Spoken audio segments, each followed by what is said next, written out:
El día de hoy voy a compartir lo que sucedió históricamente un día como hoy. El día domingo a las 6 de la mañana tenemos el servicio de resurrección muy temprano, a las 6 de la mañana, y voy a compartir lo que históricamente sucedió en ese día, aproximadamente a esa hora. A las 11 de la mañana será una mezcla, el tema será una mezcla de viernes y domingo por la mañana. Veremos el poder de la cruz y la humildad de la resurrección. Así que son dos temas distintos, el de las 6 y el de las 11, para que haga planes y pueda acompañarnos. A las 6 de la mañana pues quisimos organizarnos y poder venir de blanco, los que podamos venir de blanco, para pues de una manera significativa, ¿no?, celebrar la resurrección de nuestro Señor Jesús. Así que haga planes, ponga bien el despertador. Recuerdo que hace varios años yo puse el despertador, pero en lugar de ponerlo 4:45 lo puse 5:45. Entonces 5:45 sonó y la familia, pero en tiempo récord estuvimos listísimos para llegar y estar en la reunión. ¿Se habrán bañado? Están preguntando, ¿verdad? Algunos se habrán bañado. No sean así. Bien. No habrá clases de niños, así que si puede mantener con usted a los niños, y si se inquietan un poquito, bueno, puede llevarlos un ratito a los salones y regresar, porque entendemos que es un poco, pueden llegar a ser inquietos, pero vamos a estudiar la palabra de Dios. Actualmente podemos romantizar cualquier cosa. Quizá lo que diga no sea popular, pero no sea políticamente correcto, pero es la verdad. Actualmente se puede romantizar cualquier cosa y puedes llamarlo planificación familiar, puedes llamarlo interrupción del embarazo, pero no es otra cosa más que algo cruel. No es un juicio de valor lo que estoy diciendo, solamente es una realidad. Podemos romantizar muchas cosas. Y tanto así lo hemos hecho que lo mismo se ha hecho con la cruz. Lo mismo se hizo con la cruz. Pero debes saber que la cruz no fue símbolo del cristianismo los 300 años después de que Jesús fue crucificado. La cruz estaba prohibida, es más.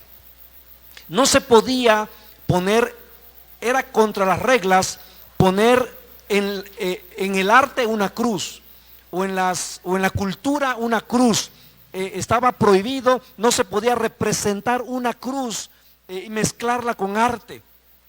Los padres de la iglesia dijeron eso porque ellos vieron lo que sucedió en una cruz.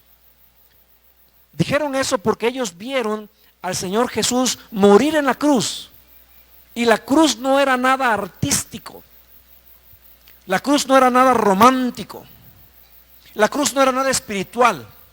La cruz era un instrumento de tortura y de ejecución. Eso era la cruz. Actualmente la cruz la vemos y la podemos adornar, podemos tatuarla, podemos ponerla en la casa, podemos tener un cuadro y la podemos ornamentar, la podemos hacer de cualquier forma, porque se ha convertido en un icono de arte, un icono que representa algo.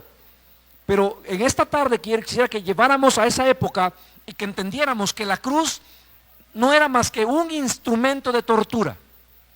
Como si ahora los niños adornaran la chancla, ¿no?, o el cinturón como ahí colgada.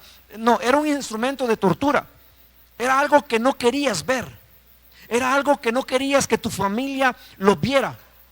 Porque era un símbolo de horror. Era un símbolo de vergüenza. Era un símbolo de dolor. Era la degradación humana en su máxima expresión. Alejandro el Grande, que era griego, Alejandro el Grande, él empezó con este tipo de tortura. Después los romanos la perfeccionan y se extendió por todo el imperio.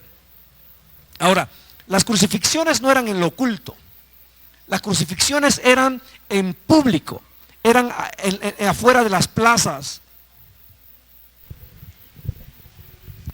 La crucifixión era fuera de las plazas, era en los parques, era a la orilla de las calles, porque el objetivo era sembrar el terror.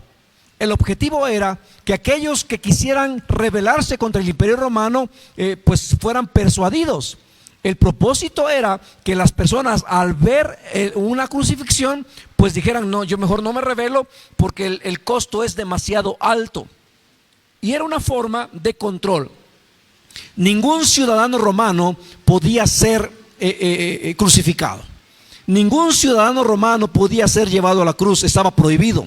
La cruz era solamente para esclavos, para conquistados de naciones extranjeras o para romanos disidentes, romanos que estuvieran en contra del César.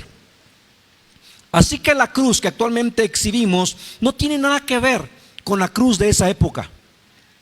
Por eso el tema de hoy es intentar llevarnos a ver lo que era la cruz, su contexto. No para que la elimines, sino para que sepas lo que representa en realidad. En la guerra judía del año 65 a 70 después de Cristo, Roma destruye Jerusalén y en un solo día crucifican a 500 judíos en un solo día. Y ya no crucificaron más porque se les acabó la madera. Esto está en la historia, Josefo. Miles de crucifixiones se dieron desde Alejandro hasta los emperadores, hasta Constantino, que fue que cristianizó el imperio, por así decirlo. Pero de todas esas miles de ejecuciones, la razón por la que ahora es un símbolo para nosotros es por una sola crucifixión. Hubieron miles de crucifixiones, pero para los cristianos es símbolo por una sola crucifixión. Iremos a ese tiempo a revivir el significado de la cruz. Quizás sea algo intenso, pero el propósito es tener bien claro el contexto y lo que representó y lo que se dio en esa cruz antigua. Como cristianos, puede llegar el momento en que sea muy fácil decir: no, yo soy salvo gracias a Jesús, a mi Salvador que murió en la cruz. Y lo decimos muy fácil porque nos enfocamos en la parte que nos conviene. Nos enfocamos en el beneficio que nos trajo. Gracias a esa cruz, gracias a ese sacrificio, nuestros pecados son perdonados. Y entonces quitamos los ojos de la cruz y ponemos los ojos de nosotros. Sí, la cruz, pero ahí yo fui perdonado. Por eso dejamos de ver el impacto. Ahora vamos a leer la historia en el libro de Marcos. Y Marcos nos lleva de la mano. Los que estamos estudiando Marcos saben que Marcos tiene prisa porque el pueblo sepa que Jesús es el Mesías. Marcos usa frases, es una de sus palabras favoritas, tiene que ver con el contexto del tiempo, rapidez, ahora, pronto, de inmediato. Marcos nos va a llevar en la narración y nos dará algunos detalles que hasta podríamos pensar que son exagerados. Pero cuando narra la historia Marcos, la narra como, no sé si tengas amigos que narran historias con lujo de detalle. Historias que te dicen: no, y estaba el color en la tarde, hacía un fresco, eran como las 3:45 de la tarde, el sol me quemaba, tenía una camisa manga larga, y cuentan detalles tan exactos que te pierdes. De repente dices: a ver, pero me perdí otra vez, pides que te cuenten otra vez porque son muchos detalles. Marcos es así. Hay otros libros que narran este evento también: Mateo, Lucas, Juan, y narran con detalle porque están seguros que al ser la historia más importante, la gente querrá saber los detalles de la historia. Y ellos no tienen que inventar. Fue tan impactante lo que vivieron, lo que vieron, que nunca lo pudieron olvidar. Jesús es arrestado en el huerto de Getsemaní. Lo llevan a donde están los líderes religiosos. Recuerdan, fariseos, saduceos, herodianos. Lo llevan con los líderes, y los líderes habían ya decidido matarlo a cualquier costo. No solo lo quieren humillar, no solo lo quieren castigar, lo quieren asesinar, lo quieren matar. Pero ellos no tienen la autoridad para ejecutar en la cruz a ningún ciudadano, porque ellos son, por así decirlo, son un protectorado. Roma está por encima de los judíos. Si los judíos querían matar a alguien, tenían que hacerlo, por decirlo de alguna manera, tenían que hacerlo un delito federal, de tal manera que Roma se involucrara y Roma viera el asunto, lo llevaran ante un tribuno, emitieran un juicio y el juez dijera, o el emperador o el que estaba en cargo en el lugar, dijera: bueno, el castigo es la muerte. Entonces ya podían llevarlo a la cruz. Así que estos hombres inventan crímenes para que sea atraído el caso. Lo arrestan, lo interrogan, le hacen preguntas y presentan testigos falsos. La Biblia dice que presenta tantos testigos falsos, pero tan falsos que ni entre ellos se podían poner de acuerdo. Y al final se dan cuenta que no tienen argumento para llevar el caso ante Pilato.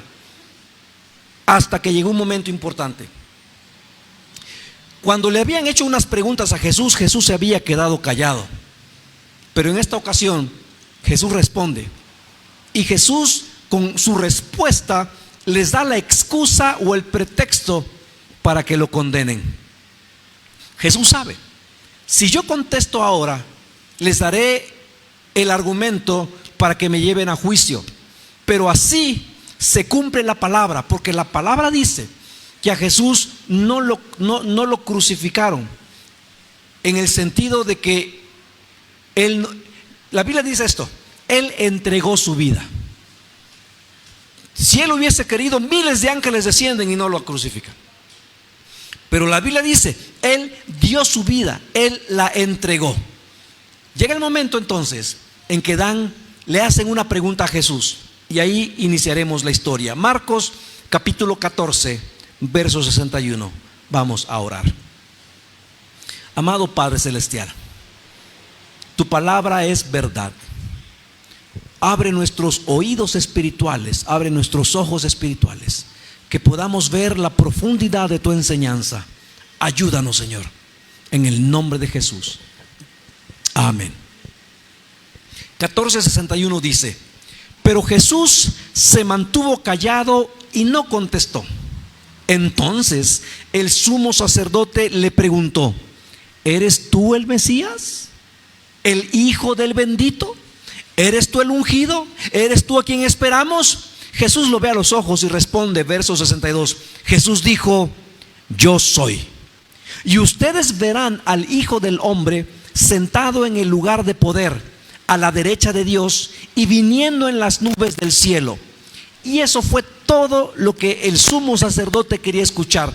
Jesús está diciendo: sí, yo soy el Mesías, yo soy el Hijo de Dios. Entonces el líder, el sumo sacerdote, rasga sus vestiduras, lo acusa de blasfemia, lo acusa de querer ser rey, lo acusa de que él quiere usurpar el lugar del César, y se desarrolla la actividad. Marcos 15, verso 1. Muy temprano por la mañana, los sacerdotes, los ancianos y los maestros de la ley religiosa, todo el concilio supremo, se reunieron para hablar del próximo paso.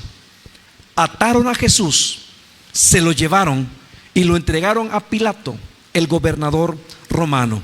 Ahora la acusación es federal, porque él está diciendo que él es en griego la palabra es Kyrios, o Señor, y esa palabra era atribuida solamente al César.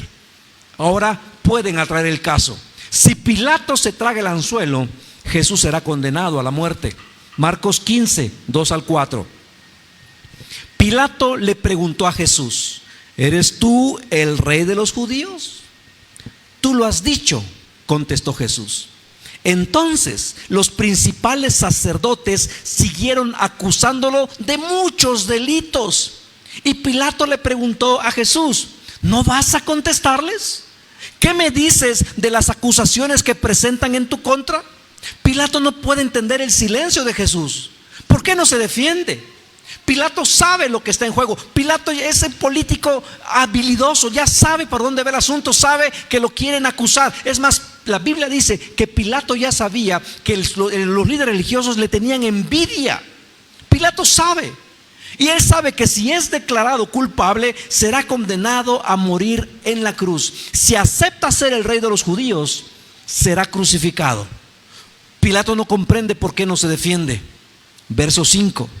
Entonces, para sorpresa de Pilato, Jesús no dijo nada. Pilato ha hecho muchos juicios, y este es el momento en que los acusados se tiran al piso, lloran, imploran por perdón, piden por su vida, decían lo que tuvieran que decir con tal de no. Ellos preferían: véndame como esclavo, azótenme, golpéenme, llévenme a la cárcel, lo que sea, con tal de evitar la cruz. Porque era una muerte agónica, era una muerte dolorosa, era una muerte lenta, era una muerte cruel. Y en este momento que se dan cuenta, en este momento los que eran acusados se daban cuenta que Pilato tiene el poder para decir inocente o culpable. Otra versión dice que Pilato dijo que él tenía el poder sobre la vida o la muerte. Eso le dijo a Jesús. En otras palabras: defiéndete. Pero Jesús no responde. ¿Por qué? Porque él ya había decidido entregar su vida, y lo hace en sus términos, al reconocer ser quien siempre dijo que era. La Biblia también nos dice que Pilato no quería ejecutar a Jesús, quería salvarlo, y diseñó un plan. Era el tiempo de la Pascua, y en el tiempo de la Pascua el gobernador romano, como una forma de congraciarse con el pueblo, sacaba a un preso, mandaba llamar a un preso, y les decía que lo iba a liberar. Y de tal manera, si lo liberaban, entonces ya él quedaría limpio de esa acusación. Piensa que es la forma de salvar a Jesús. Llama a un rebelde llamado Barrabás. Era acusado de asesinato y no era popular entre la gente. Lo presenta a la multitud, no al Sanedrín. Lo presenta a la multitud y les dice: ¿a quién quieren que libere? Esto es temprano, un día como hoy, viernes. Marcos 15, 6 al 8. Ahora bien, era costumbre del gobernador cada año, durante la celebración de la Pascua, poner en libertad a un preso, el que la gente pidiera. Uno de los presos en ese tiempo era Barrabás, un revolucionario que había cometido un asesinato durante un levantamiento. La multitud acudió a Pilato y le pidió que soltara a un preso, como era la costumbre: Barrabás o Jesús. Pilato pensó que la gente diría que soltará a Jesús, porque Jesús es popular, era querido por el pueblo, era querido por la gente. Y entonces, si Pilato presenta a Jesús y la gente empieza a decir que libere a Jesús, entonces Pilato podría decir las famosas frases al pueblo: Vox Populi, Vox Dei. La voz del pueblo es la voz de Dios, y él no tendría culpa, tendría que liberar a Jesús, y los líderes religiosos no podrían hacer nada, porque fue la multitud quien decidió, y los líderes serían humillados frente a la multitud. Marcos 15, 9. ¿Quieren que les deje en libertad a este rey de los judíos?, preguntó Pilato. Verso 11. Sin embargo, en ese momento, los principales sacerdotes incitaron a la multitud para que exigiera la libertad de Barrabás en lugar de la de Jesús. Los líderes religiosos, el Sanedrín, tienen tanto tiempo que han estado gobernando, que han comprado a líderes del pueblo, que han pagado y ahora sí que han comprado el voto. Cualquier parecido no es casualidad. Ha comprado el voto del pueblo, y entonces ellos incitaron a algunos, les dijeron: ustedes digan que Jesús. ¿Pero por qué Jesús? Ustedes digan que Jesús, te voy a dar 500 pesos, tu torta y tu tupsi, ¿no? Pero tú di que Jesús, tú di que Jesús. Y el pueblo empezó a gritar. Marcos 15, 12, 13. Pilato les preguntó: entonces, ¿qué hago con este hombre al que ustedes llaman rey de los judíos? Crucifícalo, le contestaron a gritos. No es amigo de Roma, no es amigo de César, merece morir. Pilato responde, verso 14: ¿por qué? ¿Por qué?, insistió Pilato. ¿Qué crimen ha cometido? Pero la turba rugió aún más fuerte: crucifícalo, crucifícalo. Pilato no encuentra una acusación real, un sustento real para crucificar a Jesús, pero la gente gritó más fuerte y más fuerte: crucifícalo, crucifícalo. No queremos que lo castigues, lo queremos ver humillado, lo queremos ver muerto. Y para evitar un alzamiento popular, Pilato hace lo siguiente, verso 15. Entonces Pilato, para calmar a la multitud, dejó a Barrabás en libertad y mandó a azotar a Jesús con un látigo que tenía puntas de plomo, y después lo entregó a los soldados romanos para que lo crucificaran. Una vez más, por otros documentos, por otros manuscritos, sabemos que Pilato quería liberar, quería salvar a Jesús. Y quizá, la palabra dice, para calmar a la multitud, quizá pensó, si mando a azotar a Jesús y lo vean ensangrentado, lo vean humillado, lo vean herido, a lo mejor se compadecen y después, a fin de cuentas, me piden que ya con eso fue suficiente. Pero no fue así. Muchos que eran azotados morían durante el proceso de los azotes. Algunos inmediatamente, algunos otros momentos después. Y la Biblia dice, y eso lo puedes checar en la historia, los soldados romanos usaban un látigo que tenía 3 puntas, pero cada punta se subdividía en otras 3 y cada punta en otras 3. Y en cada punta tenía o fierro, o piedras afiladas, o vidrio afilado. Al preso lo ponían en un poste de madera, de piedra, abrazando la piedra para que su espalda quedara estirada. Y el lictor, el ejecutor romano, lanzaba el látigo y esas puntas se clavaban en la espalda, daban la vuelta en ocasiones, se clavaban en las costillas, en el abdomen, y jalaban, tiraban del látigo, lo cual desgarraba la piel. La Biblia dice en Isaías que desfiguraron a Jesús. Esas piedras se clavaron y rasgaban su cuerpo, rasgaban el músculo, en ocasiones dejaban el hueso al descubierto, y en ocasiones por eso morían ahí. Por eso los romanos habían desarrollado tanto su técnica que tenían a un responsable de vigilar que no se les pasara la mano. Pero si se les pasaba la mano, bueno, ni modo. Por eso algunos morían ahí.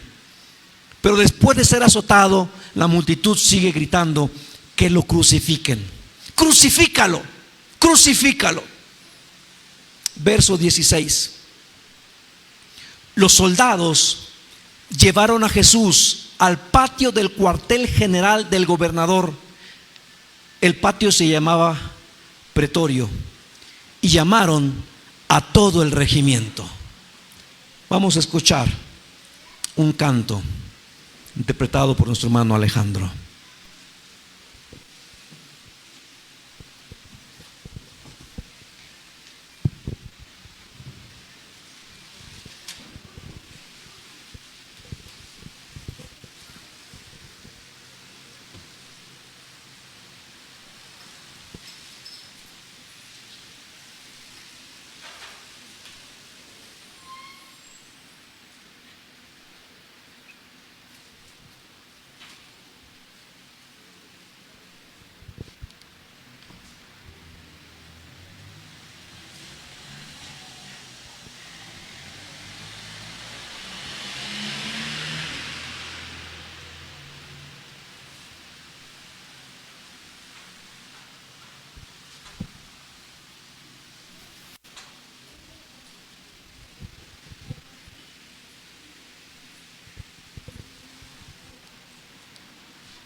Saliendo del pretorio, marcha una procesión con rumbo al Calvario. Sufriendo va un varón, la cruz sobre su espalda llagándole está.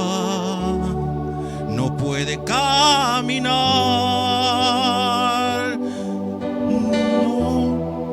No puede dar un paso y cae sobre el camino. Recibe un latigazo sobre su cuerpo herido. No puede avanzar, se escucha solo un grito: levántate, maldito.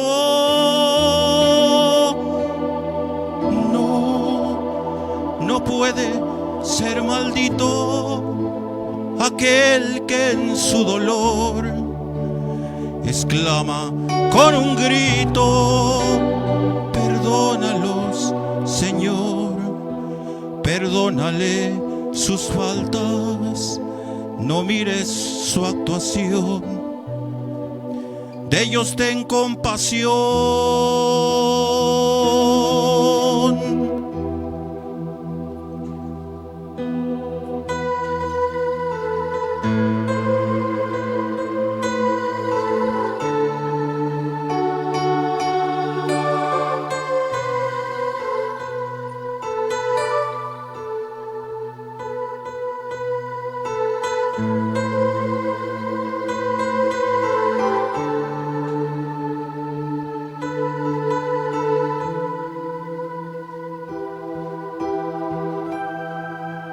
Sé tengo de un amigo, sé tengo de un amor, sé tengo de un humano que sienta compasión, que acepte esta sangre que derramando estoy por su salvación.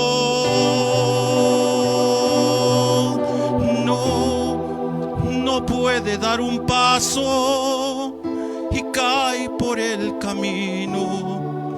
Recibe un latigazo sobre su cuerpo herido. No puede avanzar, se escucha solo un grito: levántate, maldito.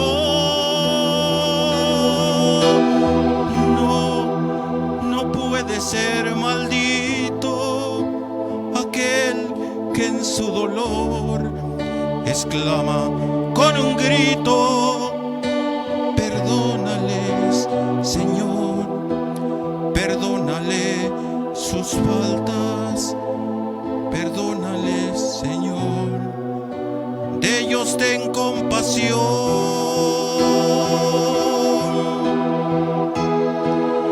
de ellos ten compasión.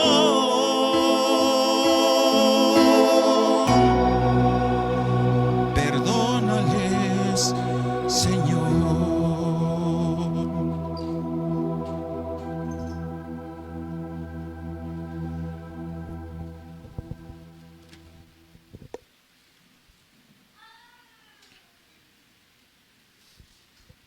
Los soldados llevaron a Jesús al patio del cuartel general del gobernador, llamado Pretorio, y llamaron a todo el regimiento.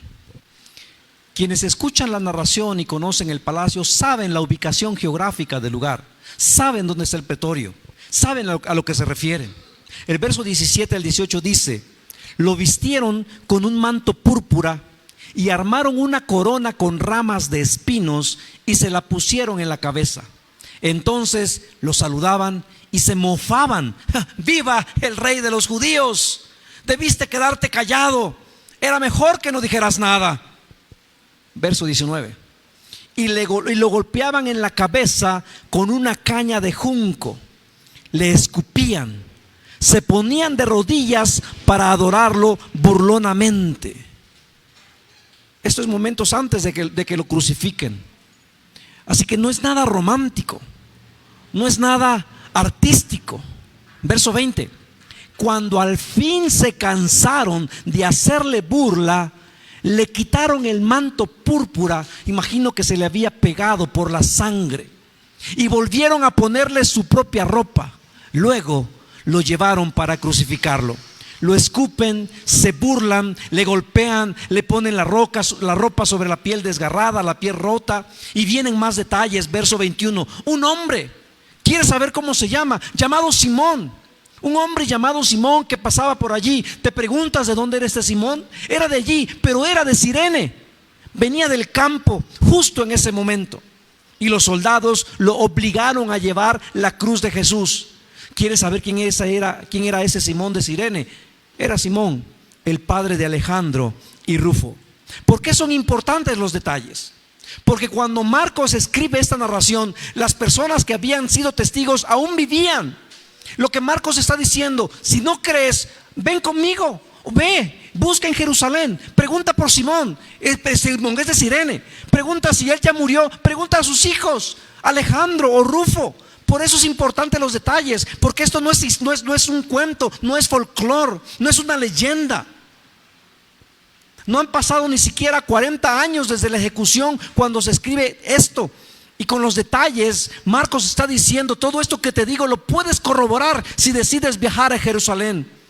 Y continúan los detalles, versos 22 y 23. Y llevaron a Jesús a un lugar llamado Gólgota. Si no sabes qué significa, significa lugar de la calavera. Le ofrecieron vino mezclado con mirra, pero él lo rechazó. El vino mezclado con mirra era un tipo de narcótico, algo para anestesiar, para no sentir dolor. Pero Jesús lo rechaza. Y luego Marcos llega a lo más importante de la historia, a lo que seguramente toda la gente querría saber. Pero de pronto los detalles terminan. Ya no hay más descripción, ya no hay más detalles minuciosos. Y a nosotros nos deja con más preguntas. Es el evento más importante, el que hace la diferencia, y Marcos se queda sin detalles. Marcos resume así lo siguiente, verso 24. Y lo crucificaron. Repartieron su ropa, echando suertes para ver qué le tocaría a cada uno. No hay detalles de la crucifixión. Marcos solo dice: y lo crucificaron. ¿Por qué no hay detalles? ¿Sabes por qué? Porque quienes escucharon esto, quienes leen a Marcos, saben lo que es una crucifixión. Ellos no se lo tienen que imaginar como nosotros. Ellos lo han visto, ellos lo han experimentado. Ellos muchas veces han pasado en el mercado y han visto a personas siendo crucificadas ahí. No era algo que querías recordar. ¿Quién quiere recordar eso? Por eso no hay detalles. Además, por mucho detalle que Marcos diera, no haría justicia, no sería una descripción que hiciera honor a lo que Jesús padeció. Porque las crucifixiones en las películas se ve en lo alto. Normalmente eran a ras del suelo, como a esta altura donde estoy yo. Porque el propósito era que la gente se burlara, los ofendiera, que se fueran humillados en público. No hay descripción. Para ellos no era misterio. Ellos no tuvieron que imaginarse cómo fue. Para nosotros sí hay misterio, porque nosotros nunca escuchamos los gritos desgarradores, nosotros no escuchamos los llantos, no oímos el sonido del clavo penetrando en la piel, rompiendo huesos, tendones, no olimos el olor a sangre, no fuimos salpicados por la sangre, no tuvimos que voltear el rostro o cubrirle el rostro a nuestros hijos para que no vieran semejante barbarie. Para nosotros la cruz es un ícono. Para nosotros la cruz es algo que podemos llevar, algo con lo que haces arte, pulseras, stickers, tatuajes. Ver a Jesús en el madero, ver a los soldados insertar esos picos entre los huesos, las manos crispadas, los brazos estirados al máximo. Normalmente el palo vertical ya estaba puesto, clavado en la tierra. El horizontal estaba tirado en el piso y acostaban al ¿cómo se dice? Al que van a matar. Al condenado lo acostaban y les tiraban los brazos lo más que podían y le clavaban normalmente en la muñeca porque ahí podía sostenerse más. Después, entre varios soldados, levantaban el travesaño horizontal y lo colocaban sobre el travesaño, sobre el palo vertical. Y ahí descansaba el cuerpo del condenado, los brazos estirados al máximo, los pies colgando, y no podía respirar, porque para poder respirar necesitas el impulso. Pero si estás colgado, no tienes de dónde sostenerte para impulsar el diafragma y que las costillas se expandan y se contraigan. No puedes. Y muchas personas que eran crucificadas y colgadas morían en apenas 15 minutos. Los romanos sabían esto. Por eso idearon una forma de cómo prolongar la tortura. Y entonces les flexionaban los pies a los esclavos y en la parte inferior clavaban un travesaño, una madera, para que el esclavo pudiera apoyar sus pies ahí. Y le clavaban los pies de tal manera que el esclavo, al estar estirado, cuando menos en los pies, pudiera hacer un impulso para respirar.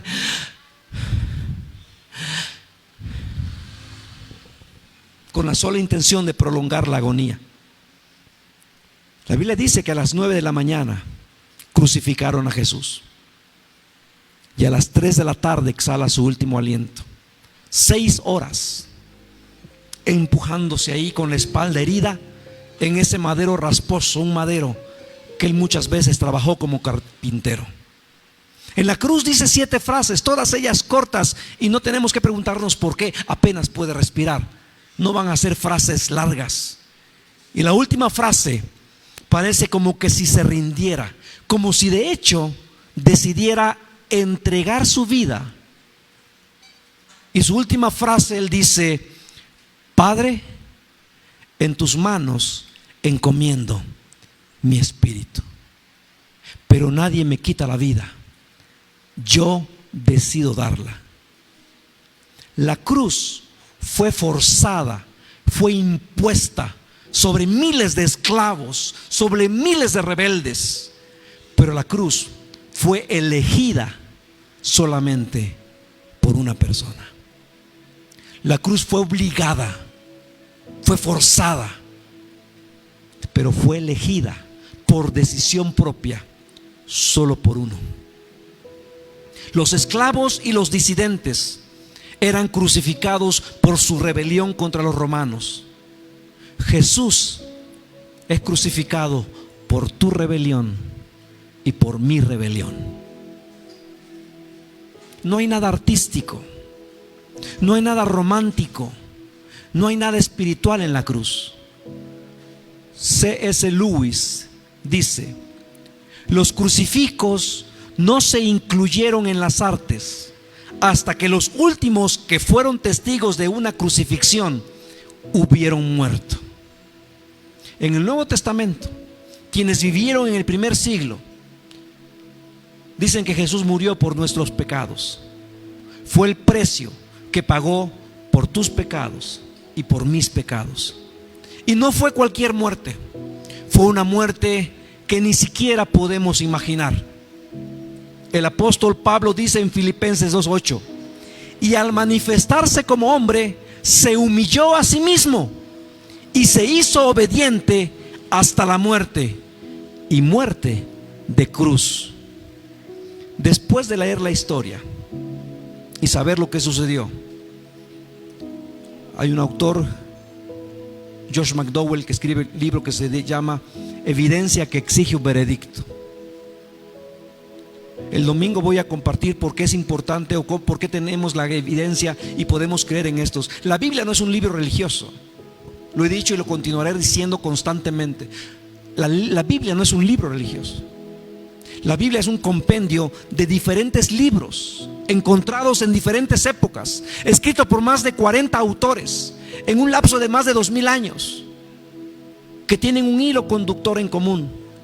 Para nuestra facilidad se compensaron, se pusieron todos en un compendio que se llama Biblia. Biblos quiere decir libros. Y de esos documentos históricos, de esos manuscritos, hay miles, hay cientos en museos que puedes ir y verificar. La Biblia no es un libro religioso. Puedes decir: no, yo no creo en la Biblia. Pero decir que no crees en la Biblia es decir que no crees en Marcos, un testigo presencial, que no crees en Mateo, que no crees en Pablo, en Santiago, ¿Que no crees los escritos? Y dudar de estos escritos es dudar de la historia misma de la humanidad. Porque si dudas de esta historia, entonces ¿por qué no dudas de los escritos de Sócrates, Platón, Aristóteles? Entonces ¿por qué no dudas de los Césares? ¿Sabes que hay más registros históricos de Jesús que de cualquier emperador romano, el que tú decidas investigar? Muchas personas desechan a la Biblia, pero porque alguien les dijo o porque no les conviene. Pero pocos se han puesto a investigar si realmente esos documentos existen. Hay otro escritor que se llama Lee Strobel. Él era un periodista del Chicago Tribune, y él quiso escribir un libro para refutar el cristianismo, para de una vez por todas acabar con el cristianismo. Y hace una investigación exhaustiva y termina escribiendo un libro que se llama El Caso Cristo, porque toda la evidencia lo llevó a confirmar que Jesús es quien dijo quién Él es. Y a ver la historia nos impulsa a hacer una pregunta: ¿qué vas a hacer con esta parte de la historia? ¿Qué vas a hacer? Es verdad que no podemos siquiera imaginar o describir el horror de la cruz, pero es importante entender el significado, porque podremos entender el libro de los Hechos, que narra lo que hicieron los discípulos después que Jesús fue al Padre. Si lees el libro de los Hechos, vas a entender el entusiasmo y la pasión de los discípulos para ir por todo el mundo conocido y cumplir su misión. Y no les importó pagar el precio de su propia vida, porque muchos de los discípulos murieron siendo mártires. ¿Quién muere por un invento? Todos los discípulos, a excepción de Juan, mueren no por lo que creyeron. Muchos mueren por sus ideales. Ellos mueren por lo que vieron, por lo que fueron testigos. Vieron a Jesucristo, que entregó su vida y no lo hizo en lo secreto, en lo oculto. Desde una noche antes Jesús sabía lo que le sucedería, y aún así lo hizo. Y no fue por su rebelión, fue por tu rebelión y fue por mi rebelión. Yo no sé tú, pero mi respuesta cada vez que llegamos a esta parte del año, esta parte de la lectura, es: Dios, perdóname y ayúdame a ser más obediente. Ayúdame a recordar cada día que yo debí estar en esa cruz, pero tú pagaste el precio por mí.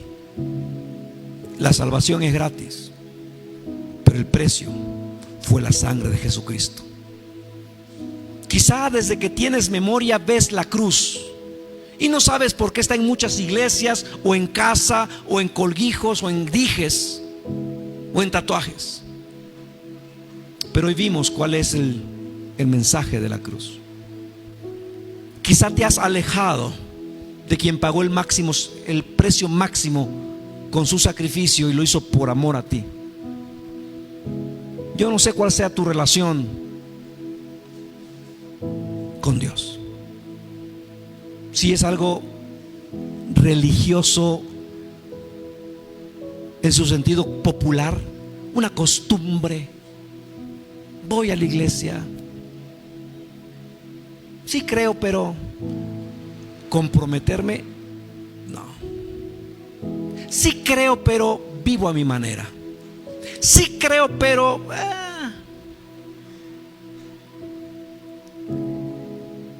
porque en esa cruz vemos al Hijo de Dios, que te ama tanto. Y esa cruz es la invitación que te dice: he pagado el precio.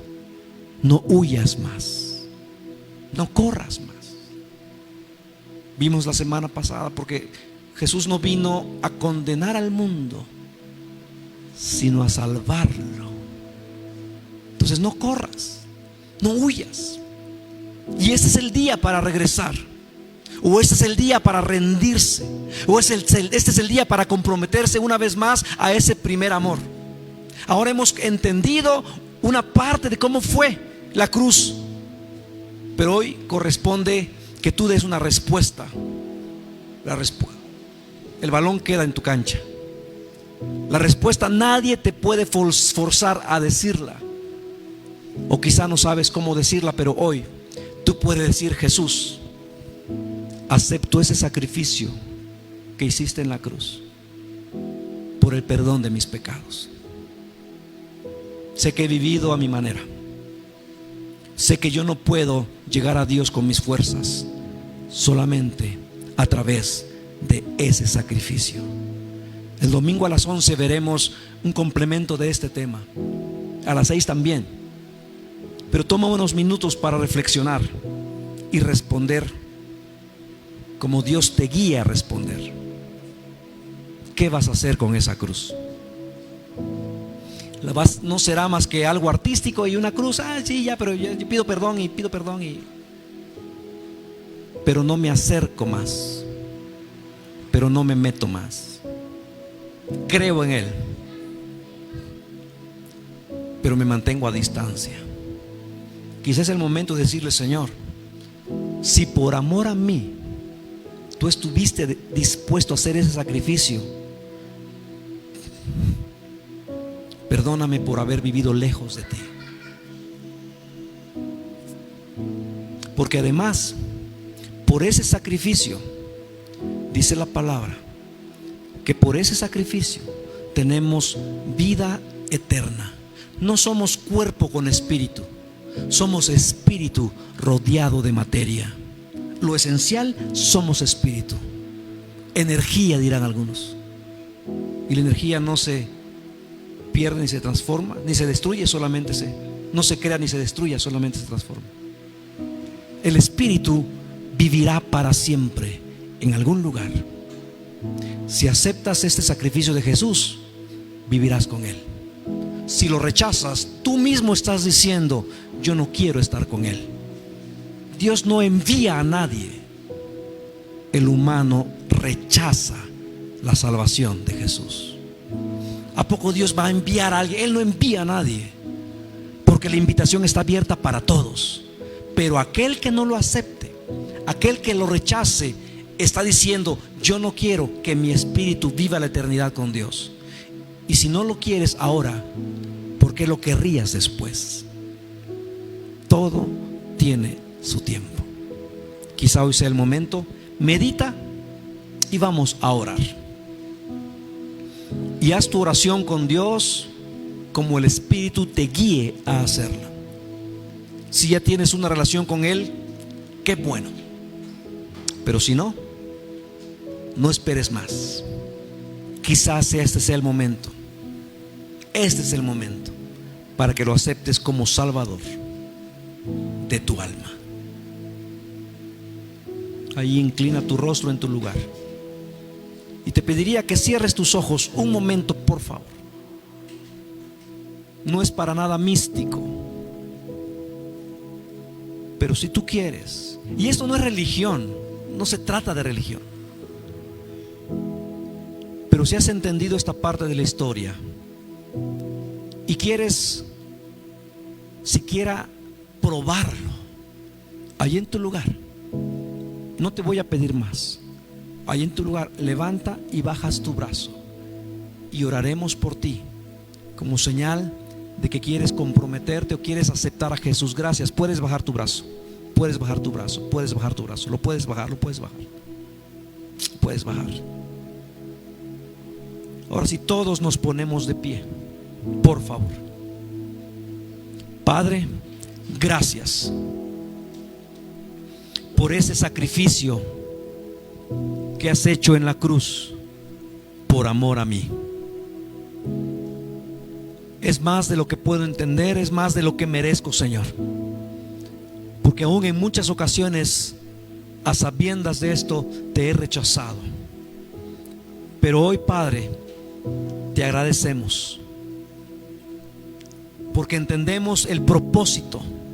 Entendemos, Señor, que nos has salvado con un propósito, Señor. Gracias. Gracias, Señor.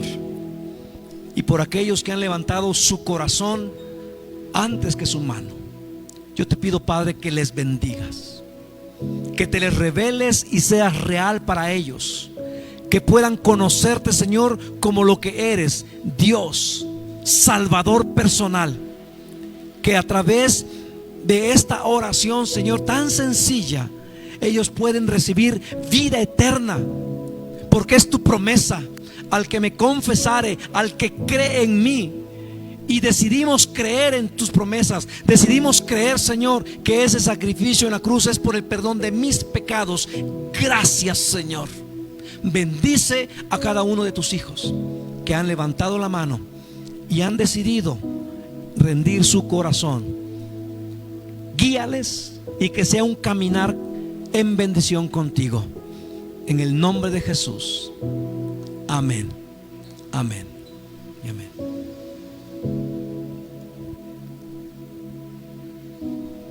Un momento, por favor, antes de que compartamos los elementos de la comunión.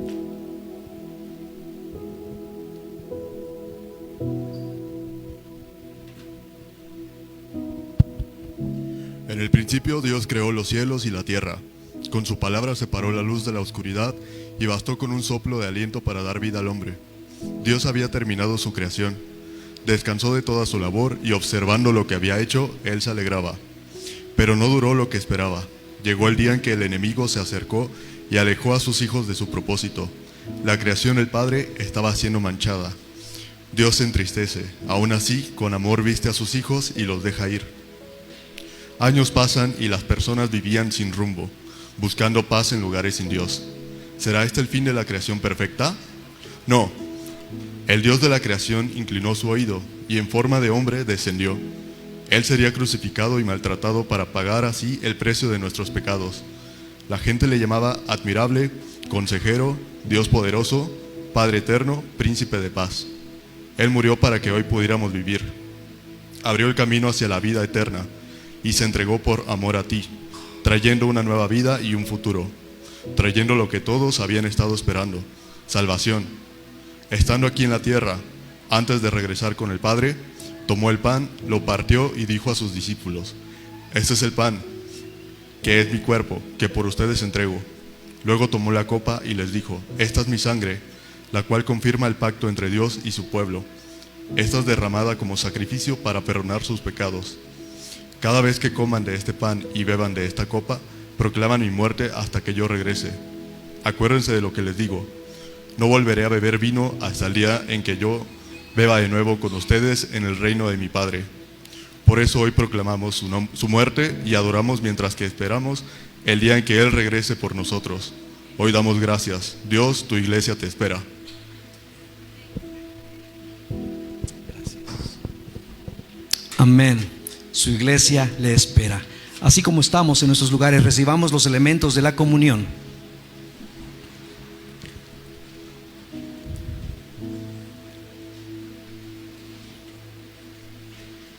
Gracias.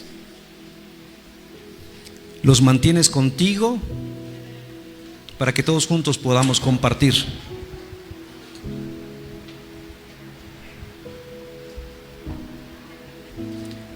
Una vez que recibas los elementos, agradece a Dios en quietud.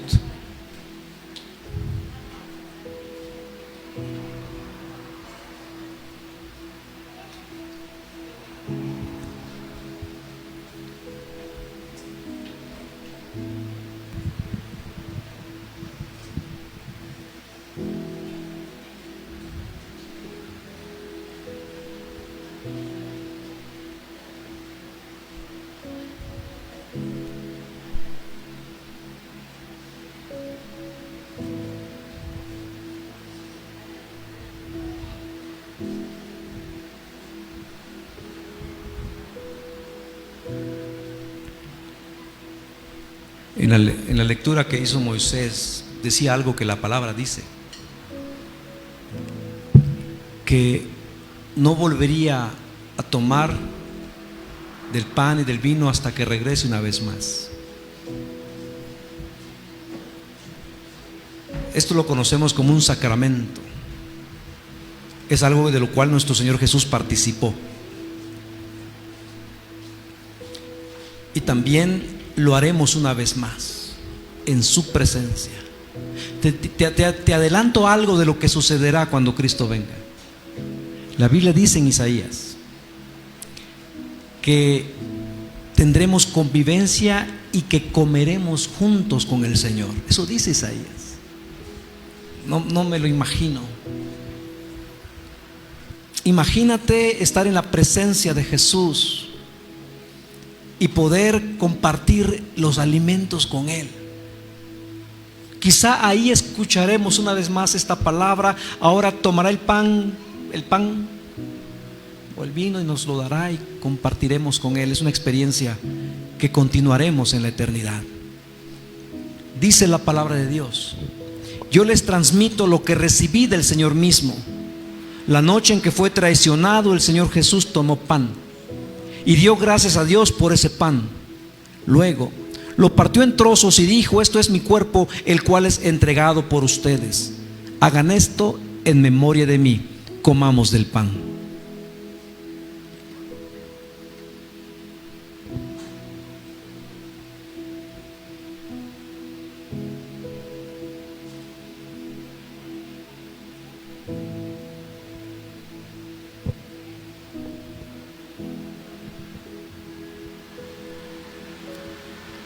De la misma manera, tomó en sus manos la copa de vino después de la cena y dijo: esta copa es el nuevo pacto entre Dios y su pueblo, un acuerdo confirmado con mi sangre. Hagan esto en memoria de mí todas las veces que la beban, pues cada vez que coman este pan y beban de esta copa, anuncian la muerte del Señor hasta que Él vuelva. Bebamos de la copa.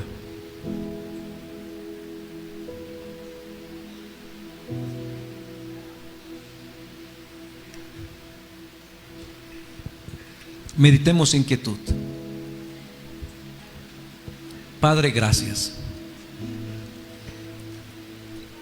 Gracias, Señor, porque por tu profundo amor, tu misericordia y tu perdón, podemos ser transformados y perdonados. Que tu Espíritu Santo, Padre, cada día nos guíe, nos sostenga, nos dé fuerzas, nos dé dirección. Gracias por tu iglesia. Gracias, Padre, por aquellos que han reconocido y aceptado ese sacrificio por el perdón de los pecados. Gracias en el nombre de Jesús. Amén y amén. Vamos a honrar a Dios y vamos a honrar su palabra con nuestros diezmos y nuestras ofrendas. Si alguien necesita un sobre, puede pedir un sobre o puede depositar en el recipiente. Y antes de depositar, pues vamos a orar. Y demos gracias a Dios por todas sus bendiciones, por su misericordia, por su provisión, por su fidelidad. Vamos a orar. Amado Padre, gracias. Gracias, Señor, por tu infinita bondad, por tu misericordia. Gracias, mi Señor. Te pedimos, Padre, que tú bendigas las finanzas de cada uno de tus hijos, que tú bendigas su trabajo, su empresa, su negocio. Bendícele, Señor, y suple para todas sus necesidades. Gracias, Señor, porque tú eres fiel. Gracias, Padre, porque nada nos falta. Gracias porque tú nos has sostenido. En el nombre de Jesús. Amén, amén y amén. Pueden pasar a ofrendar, a diezmar, y vamos a terminar con esta alabanza.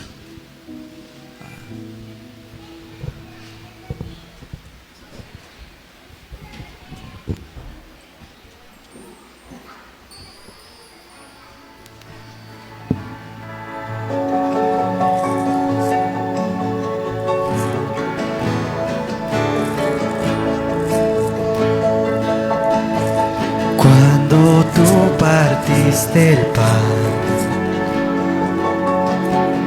nos llamaste a recordar que al tu cuerpo quebrantar se enmendó nuestra maldad. Luego diste de tomar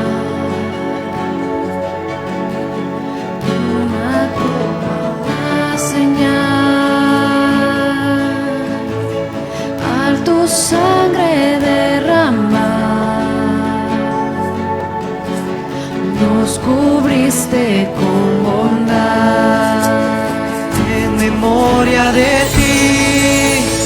todo lo que hagamos y cuando nos juntamos, que sea en memoria de ti, en memoria de ti.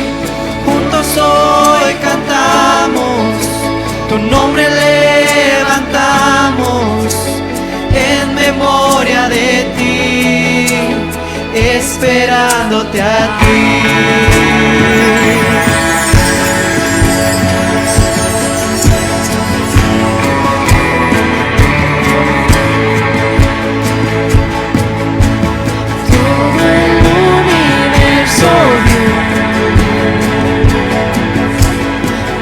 Sagrado corazón, el que un día se partió para darnos comunión, donde dos o tres están, a tu nombre confesar.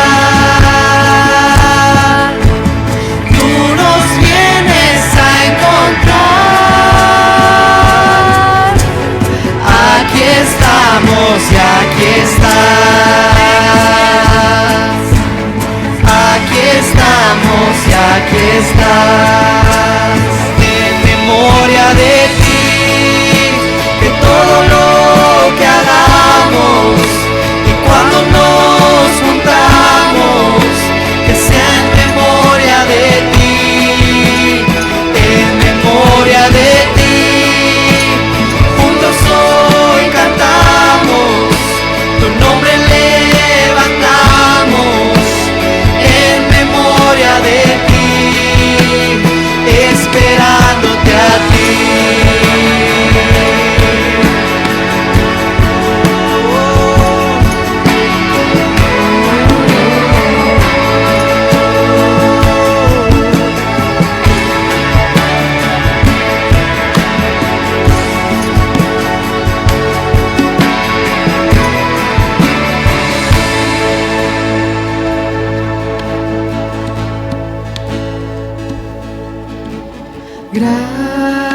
Gracias, gracias, gracias mi Jesús. Puedes decirle gracias. Gracias, gracias, gracias mi Jesús. Gracias, gracias, gracias mi Jesús. ¿Por qué no levantas tus manos, iglesia? Gracias, te damos gracias,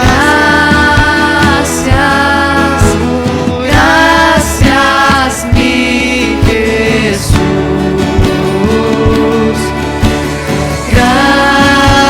Gracias, gracias, gracias mi Jesús. Gracias, gracias, gracias mi Jesús.